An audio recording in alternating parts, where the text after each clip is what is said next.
আমি হইলাম তোমার বন্ধু, তুমি হইলা কার?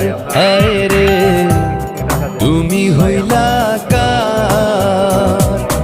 তোমার জন্য এত করলাম, কি দাম দিলা তুমি তার? হায় রে তোমার জন্য এত করলাম, কি দাম দিলা তুমি তার? আল্লাহ করবে তোমার বিচার।